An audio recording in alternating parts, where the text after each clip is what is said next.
한 번 더 아멘으로 하나님을 예배하겠습니다. 할렐루야. 자, 오늘도 또 같은 자리에서 또 혹은 영상으로 데일리 처치의 말씀을 함께 나누는 우리 모든 예배자분들 예수님의 이름으로 환영하고 또 축복해 드립니다. 자, 오늘의 이야기는 이제 대결과 관련된 겁니다. 대결. 자, 인류 역사에는 유명했던 대결이 많이 있죠. 대표적으로는 이제 스포츠에서 보통 이런 대결이 많이 이제 나오는데 아주 유명한 대결들이 많이 있습니다. 자, 민주주의와 공산주의 이런 이념적인 대결도 있고요. 또 정치적인 대결 혹은 법적인 대결 이런 여러 종류의 대결이 많이 있습니다.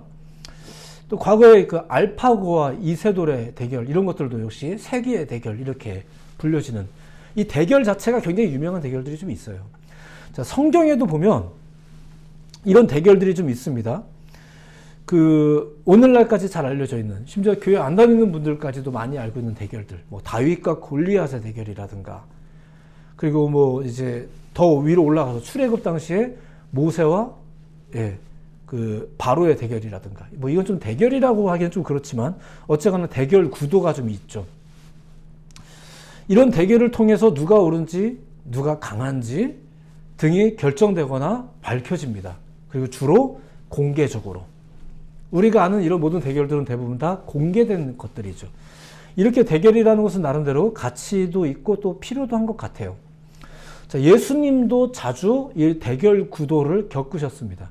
주로 종교 지도자들 그리고 반대자들과 이제 그랬는데 주로 1대 다수로 예수님 정도 되니까 1대 다수가 되는 것 같아요.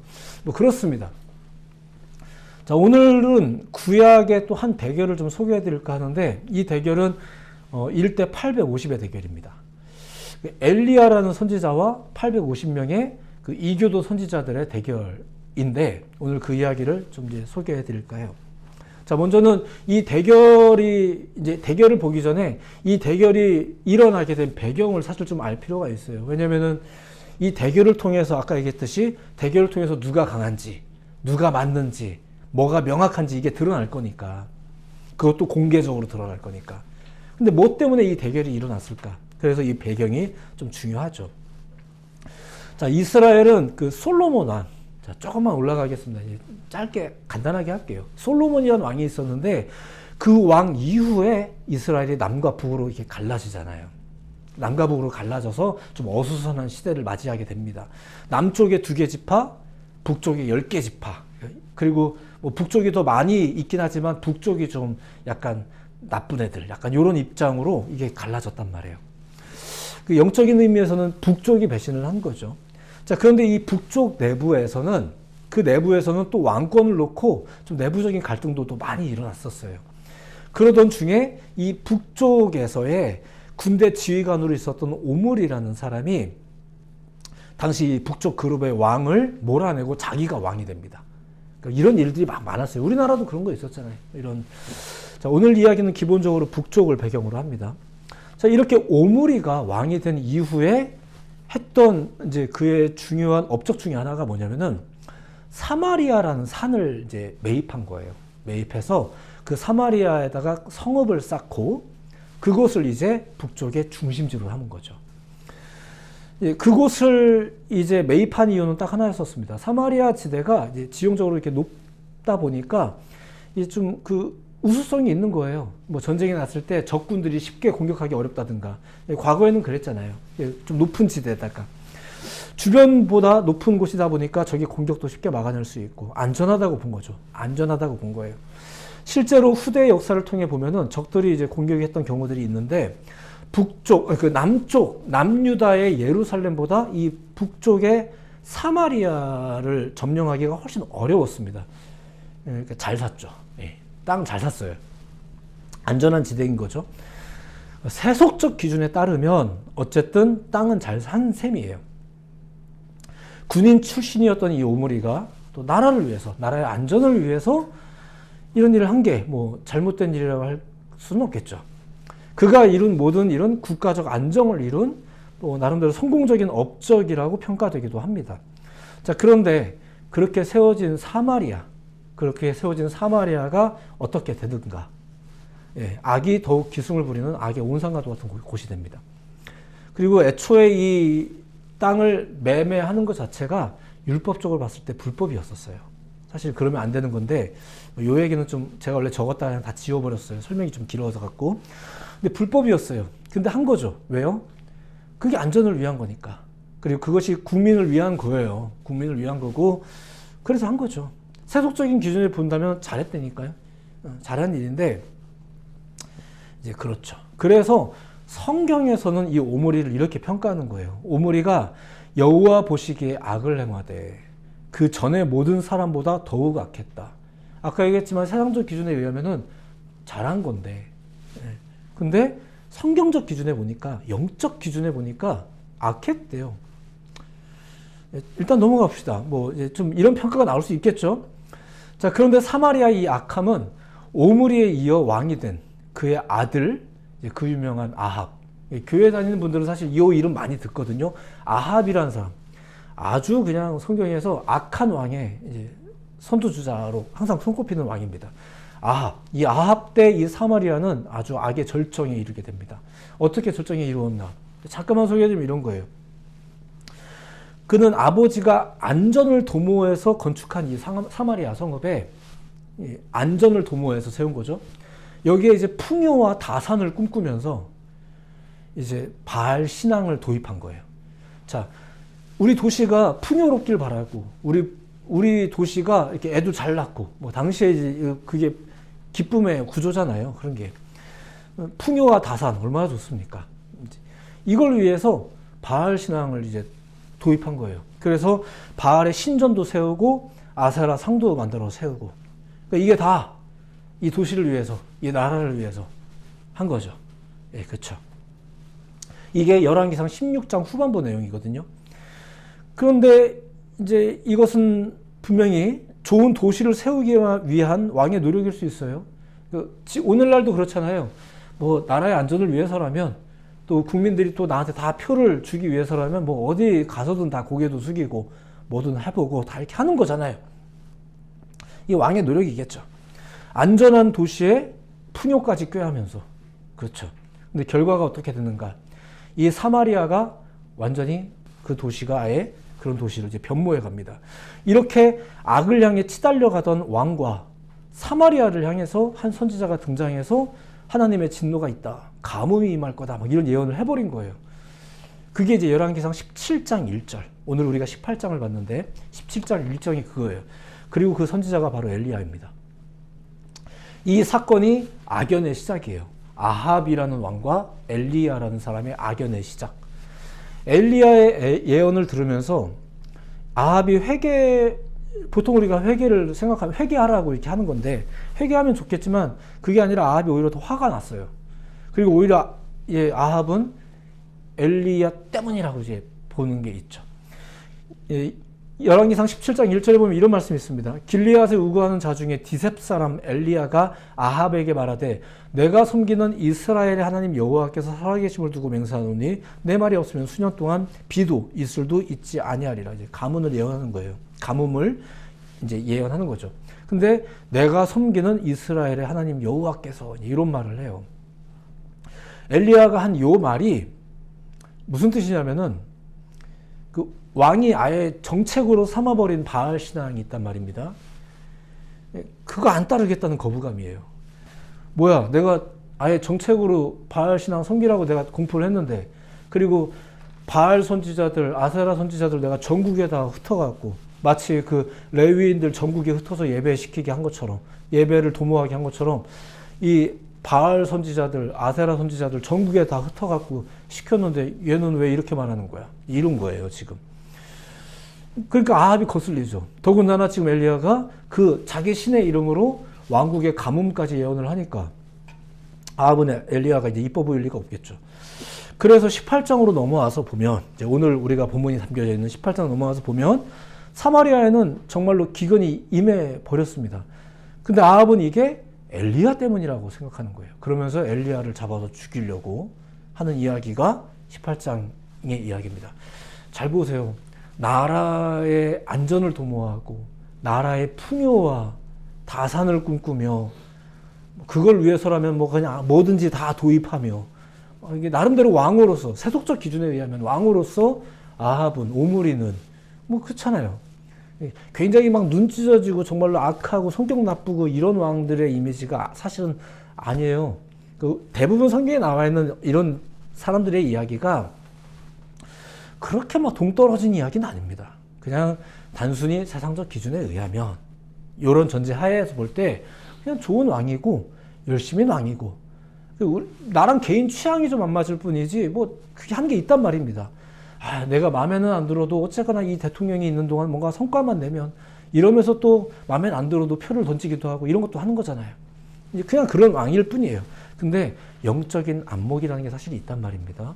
그걸 가지고 보면 악하다라고 막 평을 내리는 왕들이 가끔 등장을 해요. 약간은 좀 미안하고 안타깝긴 합니다만 이제 그렇습니다. 그러면 오히려 참 위대한 선지자라고 말했던 엘리야 같은 사람들 어때요? 얘는 아주 이 사회에 아주 안 좋은 악영향 끼치는 사람이에요.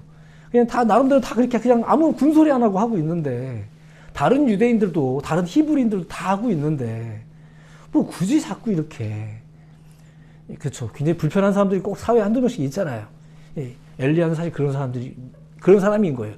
지금 우리가 신앙인으로서 보면서 참 위대한 선지자 이런 말 하지만 우리가 세속적인 기준으로 본다면 이 엘리야 같은 사람은 참 피곤한 사람이에요. 이제 그런 이야기가 지금 펼쳐지고 있는 겁니다. 그러다가 엘리야가 이제 하나님의 뜻을 따라서 이제 움직이면서 아합을 만나죠. 하나님이 이제 이 가뭄을 그만 멈추겠다. 이제 이런 결단을 하시면서 그 이야기를 아합에게 전해주라고 한 거예요. 지금 이 엘리야는 아합 만나면 잘못하면 죽거든요. 근데 이제 하나님이 만나래요. 그래서 엘리야가 순종해서 만나러 갑니다. 그래서 만나가지고 소위 이제 여러분들이 알고 있는 그 갈멜산 기도 사건 1대 850으로 기도했는데 누구 기도가 세다 뭐 이런 식의 이야기들이 그때 이제 펼쳐지게 되는 거예요. 자, 그런데 이제 그 이야기는 오늘 설명 따로 안 할 거지만 자, 이렇게 해서 엘리야가 아합을 만났습니다. 분위기가 어땠을까요? 자, 만나자마자 아합이 했던 말, 이게 오늘 본문 17절이거든요. 한번 들어보시면 이런 겁니다. 엘리야를 볼 때 아합이 그에게 이르되 이스라엘을 괴롭게 하는 자여 너냐? 네가 이스라엘을 괴롭게 하는 자냐? 이렇게 하면서 야, 그게 너야? 이러면서 이제 보는 거예요. 아합은 엘리야를 나라 전체에 해악을 끼치는 존재로 여기고 있는 거죠. 왜냐하면 자기가 이제 공포한 정책에 동조하지도 않고 더군다나 이제 그의 저주로 인해서 지금 이스라엘이 심각한 이제 위기를 겪고 있으니까 이게 다 엘리야 때문인 거예요. 아합은 그렇게 말하는 거죠. 자, 근데 엘리야는 18절에 뭐라고 말해요? 그가 대답하되 내가 이스라엘을 괴롭게 한 것이 아니라 당신과 당신의 아버지의 집이 괴롭게 하였으니 이는 여호와의 명령을 버렸고 당신이 바알들을 따랐습니다. 일단 언뜻 보면 그냥 서로 남탓만 하는 것 같습니다. 그렇죠. 이 기준이 없는 사람들이 본다면은 서로 자기가 맞다고 하는 거예요, 그냥. 무언가 명확하게 밝혀지기 전까지는 뭐 그럴 수도 있을 것 같아요. 자, 그런데 지금 이들의 말에는 분명히 차이가 있는 게 이런 거죠. 아합은 지금 책임을 운운하는 거고요. 너 때문이다. 이렇게 책임을 운운하는 거고요. 엘리야는 뭘 말하고 싶은 거예요? 원인을 말하고 싶은 거예요. 원인을. 책임만 운운하는 것과 문제의 원인을 직시하는 것은 굉장히 차이가 있는 겁니다. 모든 것을 다 뭐 영적, 뭐 무슨 적, 뭐 이렇게 풀자는 건 아니에요. 뭐 그렇게 그런 것만도 아니고. 하지만 우리가 이런 이야기를 통해서 좀 새로운 안목으로 시대를 본다는 것, 개념. 또 한편으로는 그냥 세속적인 방법만 도모하다가도 또 책임만 떠넘기고 서로 원망만 하고 답은 안 나오고 자기들이 하고 싶은 대로 했는데 지금 답이 안 나오는 거잖아요. 이런 거에 대해서 분명히 목도할 수 있는 이제 안목은 필요하겠죠. 이건 좀 다른 겁니다. 이게 두 사람의 차이였었어요. 아합과 엘리야의 차이. 그리고 이제부터 정말로 재밌는 것은 엘리야의 대응입니다. 엘리야가 이제 어떻게 대응했냐면 이런 겁니다. 이게 책임의 문제라고요? 그러면 정말로 누구의 책임인지 한번 확인해 보자. 더 이상 책임이든 원망이든 운운하면서 서로 비난만 할 게 아니라 이제는 그 시비를 좀 명확히 가려보자. 어떻게? 대결을 통해서. 무언가를 가리기 위해서 공개된 어떤 일들. 그래서 우리도 가끔 그러잖아요. 톡 까놓고 얘기해보자. 이런 말 하잖아요. 그렇죠. 여기서 또 하나 중요한 게 있어요. 이겁니다. 뭐 앞서서도 좀 언급했지만 엘리야는 이 대결을 사람들을 모두 모아서 그들 보는 앞에서 하자고 제안을 했어요. 그래서 19절에 온 이스라엘 이렇게 말합니다. 물론 이게 이스라엘 사람들 다 온다는 얘기는 아니고요. 각 지파의 대표들이 온다는 얘기긴 한데 어쨌거나 온 이스라엘 앞에서 그들이 이제 구경꾼이자 방관자들이거든요. 그들 모아놓고 그들 앞에서 하자. 이런 이야기를 하는 거예요. 나름대로 확신에 차있던 그러니까 자기가 질 거라는 생각은 안 하죠. 내가 부리는 이 850명의 제사장들이 인원도 850명인데 뭐 이 하나 정도는 뭐 오히려 이번 기회에 이 괘씸한 엘리야와 그가 믿는 신 하나님 완전히 짓밟을 수 있는 좋은 기회라고 또 생각을 했던 것 같아요. 그러니까 안 피하는 거죠. 그래서 그럼 하자 하면서 이제 전국에 흩어져 있는 애들 다 모읍니다. 그리고 온 이스라엘도 같이 와서 구경시키자는 거예요. 어디에서? 갈멜산에서. 거기로 이제 다 집합하는 거예요. 그리고 나서 엘리야와 이제 바알, 아세라 선지자의 기도 대결이 벌어지죠. 자, 여기서 우리가 중요하게 볼 대상이 있는데 첫 번째는 이제 바로 이 온 이스라엘이에요. 이 사람들이 엘리야가 지금 이런 대결을 통해서 보여주려는 메시지의 주 대상이라는 거예요. 내가 이겼다라는 거를 그냥 내가 이겨서 만족하려는 게 아니라 이거를 누가 보라고? 이 이스라엘 사람들 보라고. 그들이 이 기도 대결의 결과를 보기 원했던 거죠. 왜냐하면 그들이 더 이상 모호한 입장으로 있지 않기를 바랬기 때문에 그래요. 당시 그들은 스스로 이제 구경꾼, 방관자를 자청하고 있었습니다. 사람들은 가끔 그거를 중립이라고 표현하는데 그렇지 않습니다. 오늘날에도 많은 사람들이 나는 괜찮은데 이러면서 얘기하는 게 있잖아요. 나는 중립이다 이거지. 진짜 그런가요? 그렇지 않죠. 자, 오늘 본문 다음에 보면은 사실 오늘 본문 다음 이야기지만 요거는 잠깐만 볼게요. 엘리야가 그들에게 이런 말을 해요. 21절인데 엘리야가 모든 백성에게 가까이 나아가 이르되 너희가 어느 때까지 둘 사이에서 머뭇머뭇하려느냐. 여호와가 만일 하나님이면 그를 따를지니라. 하니 백성이 말 한마디도 대답하지 아니하는지라. 자, 그나마 이교도 신자들, 이교도 선지자들은 자기들이 믿는 바알이나 아세라에 대한 확신이 있었어요. 그러니까 싸워보겠다고 나온 거고요. 물론 엘리야도 확신이 있었죠. 그러니까 혼자서 나간 거고. 근데 거기에는 이것도 저것도 아닌 사람들도 있었다는 얘기예요. 그리고 엘리야는 사실 그들 때문에 지금 이 대결을 하는 거예요. 그들 때문에. 이것도 저것도 아닌 사람들. 말 한마디도 못하는 사람들. 걔네들이 말을 못할 이유는 없거든요. 유대인들이니까. 히브리인들이니까. 사실은 걔네들가 지금 뭐 왕의 정책 때문이든 자기들 때문이든 뭐가 됐든 바알 신앙을 섬기고 있고 아세라 신앙을 섬기고 있지만 하나님도 모르는 사람들은 아니거든요. 히브리인들이. 다 알고 있는데 선지자가 하는 이 말이 찜찜하게 해도 이게 무슨 말인지 모르는 것도 아니에요. 근데 그 앞에서 말 한마디도 못했다는 거는 아직도 입장 정리가 안 된 거고 아직도 머뭇거리는 거고 그래도 목사님 사회생활 하다 보면 어쩔 수 없어요. 이 말이 막 여기까지 올라오는 거예요. 그래서 근데 말을 못하는 거죠. 그런 거예요. 둘 사이에서 머뭇거리는 사람들. 그 사람들 때문에 지금 이 대결하는 겁니다. 그들은 이미 전국에 퍼져 있는 바알과 아세라 신앙에 익숙해져 있었고 하지만 하나님도 알고는 있는 사람들. 근데도 그 둘 사이에서 머뭇거렸고 왜 머뭇거리냐고 하는 이 질문에 대해서는 또 선뜻 대답도 못하고 이 대결은 그들 때문입니다. 자, 대결이 이렇게 시작돼요. 엘리야가 바알 선지자들에게 선공을 줍니다. 이제 근데 25절에 보면 이런 말이 있거든요. 니네가 많으니 너희가 많으니 많은 것이 보통 항상 우선되거든요. 그게 이제 세상의 방식이고 그들의 방식이니까 그거 양보한 거예요. 니네가 먼저 해 이렇게.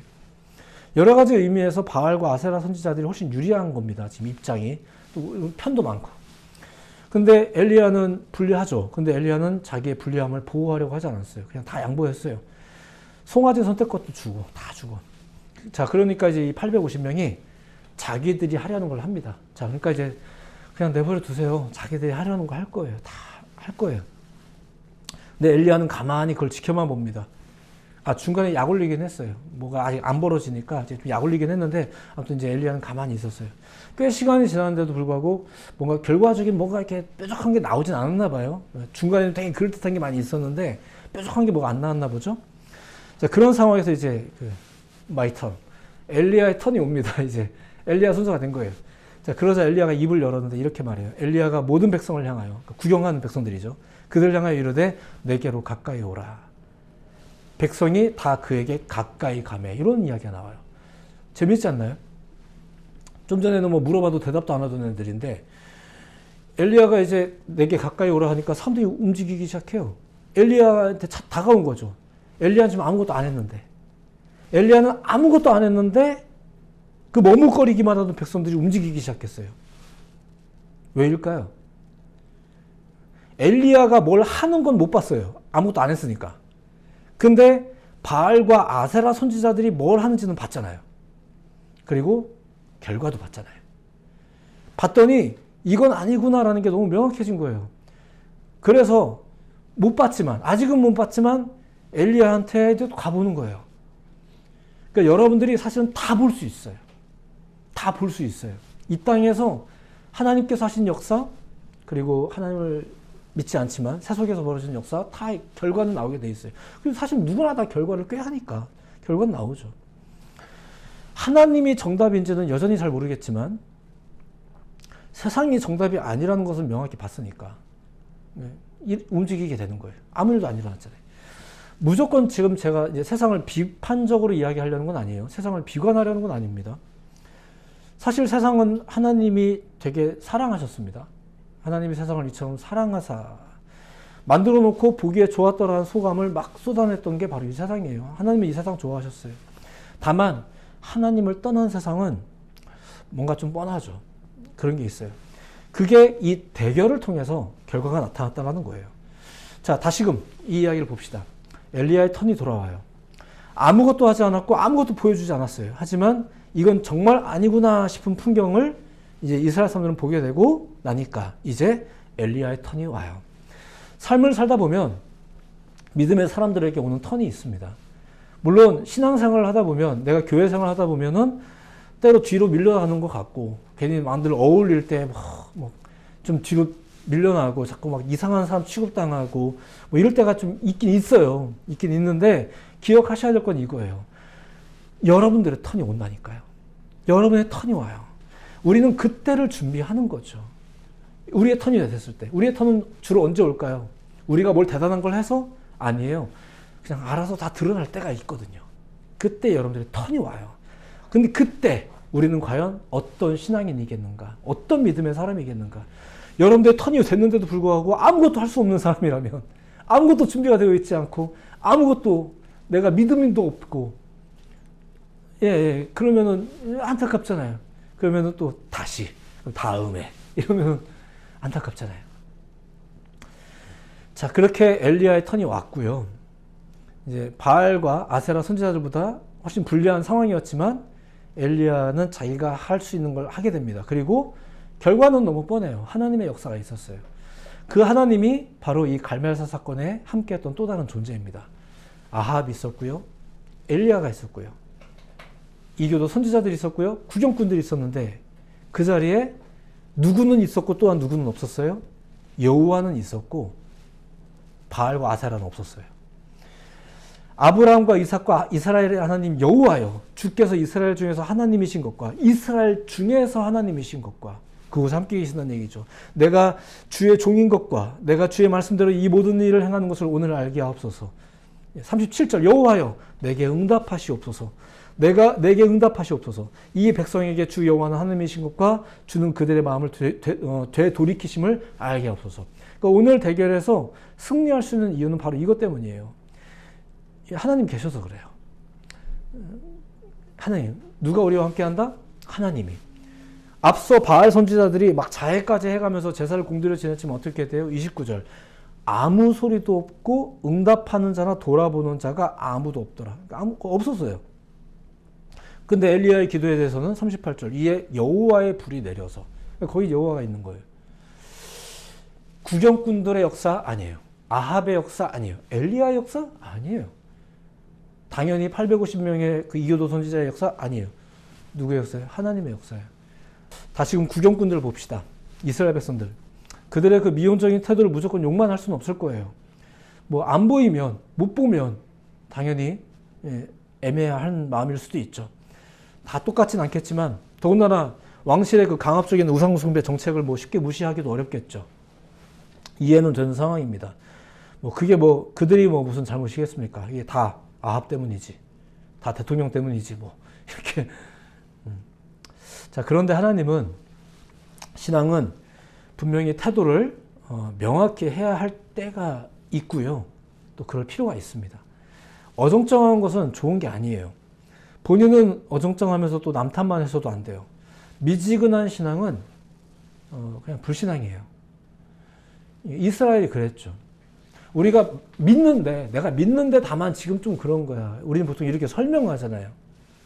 아니, 그냥 그게 불신앙인 거예요. 진리와 비진리 사이에서 머뭇거리는 건 중용이 아닙니다. 그렇게 미화시켜서는 안 돼요. 그건 중용이 아니라 그냥 기회주의이고요. 그렇죠. 하나님의 백성들은 순간순간 하나님을 택하면서 사는 거예요. 순간순간 예배를 결단해야 되고 내 마음을 다잡아야 되고 언젠가 믿었던 걸 가지고 죽을 때까지 가고 뭐 천국 보장받고 이런 거 아니란 말입니다. 정책이 그렇다, 남들도 다 그런다, 세상이 변했다, 요즘은 이렇게 예배한다. 아니에요. 그렇다고 해서 변질될 하나님이 아니세요. 그분이 여기에 함께 계세요. 함께 계시기 때문에 복을 주실 거고 함께 계시기 때문에 모든 게 명확히 드러날 거예요. 그리고 그런 작업들이 불편하지만 때로는 필요한 거예요. 말씀 앞에 서서 우리가 그런 이야기를 듣기도 하는 거죠. 믿음 생활 똑바로 하십시오. 또 오늘 왔더니 또 괜히 이런 소리 한다고. 이럴 수 있긴 해요. 근데 이게 바로 대결이에요. 내가 생각했던 것들이 다시 한번 말씀 앞에 서서 명확하게 드러나는 거죠. 그런 거죠. 기도 대결 자체를 제가 깊이 설명하진 않았어요. 근데 이 갈멜산 사건이라는 게 굉장히 사실 우리 기독교인들에게 유명한 이야기라. 근데 이 이야기의 핵심이 과연 엘리야가 대단한 사람이었다. 그냥 이 얘기를 하고 싶었던 걸까? 그것만은 아니고요. 오늘의 이야기는 약간 대결이라는 의미를 통해서 이제 이것이 다 공개적으로 이제 드러나는 문제. 그리고 사실 이 이야기를 정말로 봐야 됐던 머뭇거렸던 사람들의 이야기. 이제 요걸 좀 소개해 드린 거예요. 그렇게 머뭇거리면 안 되는 거고요. 명확하게 드러나야 되는 게 믿음이겠죠. 그래서 믿음으로 사는 삶이라는 게 보통 두 가지가 핵심이라는 거예요. 첫 번째는 하나님의 존재를 믿고 신뢰하는 것. 이거는 여러분들 안에서에 펼쳐진 이야기입니다. 그분이 나와 함께 하심을, 그분이 참된 신이라는 것을 과연 믿는가. 엘리야는 그렇게 믿었어요. 그리고 여러분들도 그런 분들이 되시기를 예수님 이름으로 축복해 드립니다. 두 번째는 그런 거죠. 엘리야가 지금 다 보는 앞에서 한번 확인해 보자 라고 말하는 것처럼, 둘째, 그 믿음을 순전하게 나타내며 사는 거예요. 물론 예수 믿는 사람들이 다 어떤 경쟁에서 이긴다 이런 맥락은 아닙니다. 그런 맥락은 아니고요. 엘리야가 그 나름의 확신에 차 있었던 그 상대방을 향해서, 그리고 어정쩡한 입장을 취하고 있었던 이스라엘 백성들을 향해서 보여주려고 했던 게 뭐냐 이거예요. 그게 바로 하나님. 믿음을 순전하게 나타낸다는 것은 여러분들의 그 믿음을 순전하게 나타내는 것이 아니라 하나님이 함께 계신다는 것을 나타내는 거예요. 그러니까 여러분들에게 믿음을 보이라는 얘기는 여러분들이 얼마나 종교적인 사람이냐, 얼마나 기도를 많이 하는 사람이냐, 이런 걸 보여주라는 얘기가 아니라 하나님을 나타내라는 거죠. 하나님은 어떻게 하면 나타낼 수 있을까요? 뭐 어려운 얘기는 아닙니다. 성경에 나와 있는 하나님의 사람들에게서 나타나는 특징들이 성령의 열매라고 말했거든요. 사랑, 희락, 화평, 자비, 양성, 충성, 온유, 절제, 오래 참음. 자주 하는 이야기니까. 이런 것을 보면서 너 왜 그렇게 하는 거야? 그래서 우리 집은 원래 그래. 내가 다니는 교회는 그래. 내가 믿는 하나님은 그래. 이러면서 나를 보여주는 게 아니라 우리 집안을 보여주고, 내가 다니는 회사를 보여주고, 내가 다니는 신앙을 보여주고, 교회를 보여주고 이렇게 하잖아요. 하나님을 증거한다는 게 그거예요. 믿음을 나타낸다는 게. 믿음을 순전하게 나타내면서 살죠. 그게 믿음의 사람들이에요. 아까 이스라엘 사람들 어떻게 했다고요? 아무 말도 못하고 머뭇거리고. 그러면 안 되잖아요. 그러니까 걔네들 들으라고 지금 이거 하는 거거든요. 엘리야는. 그런 얘기예요. 갈멜산에 모여든 사람들은 각자의 생각을 다 가지고 있었습니다. 개개인으로 보자면 엘리야도 그냥 그 중에 한 명, 고집쟁이 중에 한 명이었을 거예요. 하지만 그 자리에는 누구도 있었다는 거죠? 하나님도 있는 거예요. 엘리야는 바로 그 사실을 믿었고 나타낸 거죠. 저들의 방식으로. 대결을 통해서. 이렇듯 갈멜산의 기도 대결은 엘리야가 기도했다. 불이 떨어졌다. 이런 초월적인 현상보다 그 자리에 하나님이 함께 하셨다는 것. 그리고 그 자리에 믿는 사람 한 명이 있었다는 거. 그 사람이 그 믿음을 나타냈다는 거. 이게 중요하다는 얘기예요. 오늘날에도 우리는 그런 하나님, 그런 믿음을 좀 나타내는 사람들이 있어야 되지 않겠나. 우리가 그렇게 믿는 자가 되어야 되지 않겠나. 오늘 그 이야기를 소개해드렸습니다. 믿는 자가 필요합니다. 지금의 시대는. 그리고 그 믿음을 보이는 자가 필요합니다. 그냥 속으로만 그렇고 나도 알지만 이렇게 말할 사람이 아니라 정말로 그 믿음을 보일 사람들이 필요해요. 정말로 그대로 사는 사람들이 필요해요. 남들이 뭐라고 할지라도. 새로운 한 주를 살 거예요. 여러분들이 이제 새로운 한 주를 살 것인데 하나님의 사람다운 면모를 나타내시면서 사시기를 예수님의 이름으로 축복해드리고 싶습니다. 주일날 이렇게 같이 말씀을 나눠서 이런 말씀들을 매번 다 기억할 수는 없겠지만 그래도 이런 말씀들을 고민도 해보시고 새겨보시고 믿음을 가진다는 게 이런 거구나 이렇게 한번 보시고 머리로만 알고 끝낼 게 아니라 내 행동으로 내 언행으로 좀 나타내시면서 살아가는 게 믿음의 삶이 아니겠는가. 그것이 예배자의 삶이 아니겠는가. 그런 여러분 모두가 되시기를 예수님의 이름으로 축복해 드립니다. 기도하겠습니다.